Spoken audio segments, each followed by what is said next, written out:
मूढ असणारे, पामर असणारे यांच्याकरता संत महात्मे अवतार घेतात. कोणासाठी की जगातल्या जे आणि काहीच कळत नाही जे अज्ञानी लोक आहे. अज्ञानी कोण आहे? अज्ञानी हा जीव आहे. जीवाला काहीच कळत नाही. केव्हा कळत नाही? अरे जन्माला आल्यापासून ते मरेपर्यंत या जीवाला कळत नाही, बरं का? काहीच कळत नाही का?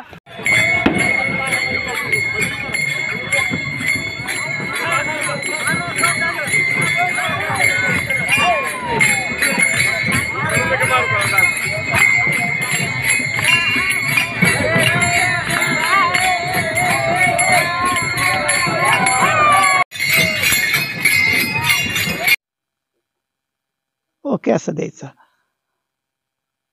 रामकृष्ण हरी. संत एकनाथ महाराज पालखी सोहळ्यात आज आपण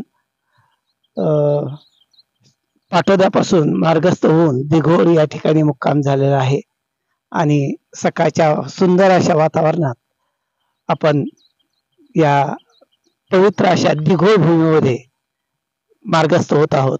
येथील एका संतांचे महत्व असे आहे की यांच्या या दिघोळ नगरीमध्ये एक संत होऊन गेले. त्यांच्या शेतामध्ये प्रत्यक्ष पांडुरंगाने नांगर हाकलेला आहे आणि त्या ठिकाणी पूर्ण दिंडी होईपर्यंत त्यांच्या शेतामध्ये घरामध्ये ते वावरलेले आहेत आणि प्रत्यक्ष पांडुरंग या ठिकाणी राबलेले असताना अशा या पवित्र नगरीमध्ये आपण मार्गस्थ होत आहोत.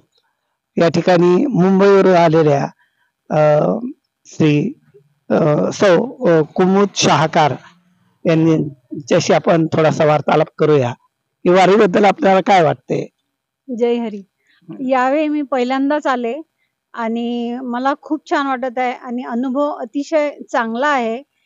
कारण जेव्हा आपण सर्व दुःखात असतो किंवा कुठल्या टेन्शन मध्ये असतो तर मी बघते अगदी आज वारीमध्ये 70 वर्षापर्यंत ते छोट्या मला वाटतं 10 वर्षाच्या मुलीपासून वारीत सहभागी आहेत आणि अतिशय म्हणजे चांगल्या पद्धतीने ते पायी वारी करतायत आणि मी सुद्धा पायी वारी केली आणि अनुभव खूप छान आहे आणि सगळ्या सोयी सुविधा अगदी छान मिळत आहेत आणि सर्व म्हणजे ऍडजस्ट करून इतकं छान कम्युनिकेशन एक दुसऱ्यांसोबत करतात की खरोखर हा विठ्ठल प्रत्येक जो पायी वारी करतो किंवा वारी करतो त्या वारकऱ्यामध्ये ठासून ठासून भरलेला आहे. कारण बोलताना असं वाटत नाही आज इथे कोणीही नाही असं वाटत नाही, अगदी आपल्या जवळचे सगळे वाटतात. जय हरी. रामकृष्ण हरी महोदय.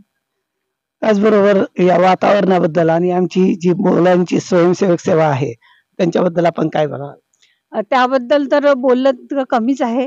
कारण आज मी ते टी शर्ट घेऊन आले आपल्या स्तोत्रांजलीचे आणि एकनाथ आपल्या संत एकनाथ दिंडी तर दिंडी सोहळ्याचे वर्णन करावे तितके कमी आहे. अगदी भावमय आणि भक्तिमय. इथे अंधश्रद्धा कुठेही नाही आहे आणि हा श्रद्धेचा एक भाग आहे.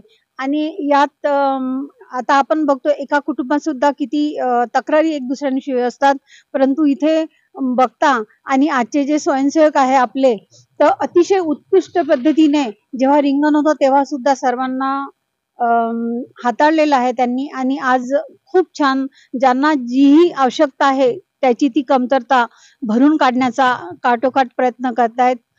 खूप छान. खूप खूप शुभेच्छा.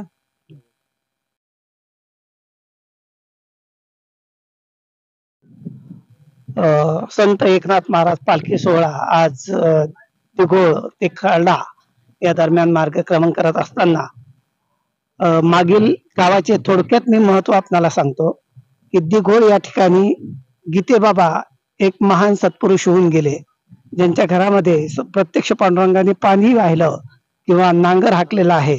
अशा या ठिकाणी पवित्र भूमीतून आपण खर्डा या गावामध्ये आपण मार्गस्थ होत आहोत. त्याचे देखील महत्व खर्डाचे मी नंतर विशद करेल. शेवटची लढाई पेशव्यांच्या काळातील ही खर्डा या ठिकाणी झालेली आहे. अशा ठिकाणचे एक टीम आरोग्य सेवा पथक आपल्या या संत एकनाथ महाराज पालखी सोहळ्यासाठी सेवा पुरवत आहे. त्यांची डॉक्टर वैद्यकीय अधिकारी या ठिकाणी आपल्याशी बोलतायत की नेमकी काय तुम्हाला या सोहळ्याबद्दलच काय प्रतिक्रिया आहे? आम्ही इथे संत एकनाथ महाराजांच्या पालखीनिमित्त वारकऱ्यांना आरोग्य सेवा पुरवण्यास आलेलो आहे. आम्ही प्राथमिक आरोग्य केंद्रामधून मी मेडिकल ऑफिसर आणि आमची पूर्ण टीम आहे. तर आम्ही वेगवेगळ्या प्रकारच्या जसे पेशंट येतील त्याप्रमाणे त्यांना औषध पुरवठा करतो. IV वगैरे काही लावलं?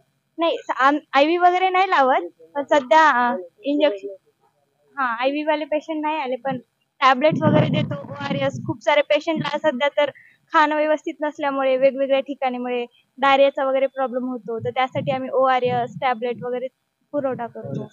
आणि वारीबद्दल तुम्हाला काय सांगता येईल? छान आहे वारीची शिस्त वगैरे, सगळे व्यवस्थित रांगेमध्ये वगैरे असतात. पूर्ण ठिकाणी जेवण वगैरे वारीचं व्यवस्थित असतं. आमची टीम पूर्ण पाणी वगैरे चाचणी करते प्रत्येक ठिकाणी, की पाण्यापासून काही दूषित पाणी वगैरे येऊ नये म्हणून. अच्छा, तुम्ही बोलणार का काय? थोडक्यात अगोदर परिचय द्यायचा की नाव आणि मी शेख MA आरोग्य कर्मचारी प्राथमिक आरोग्य खर्डा. आम्ही 4 ते 5 जण कर्मचारी आरोग्य सेवक आहेत.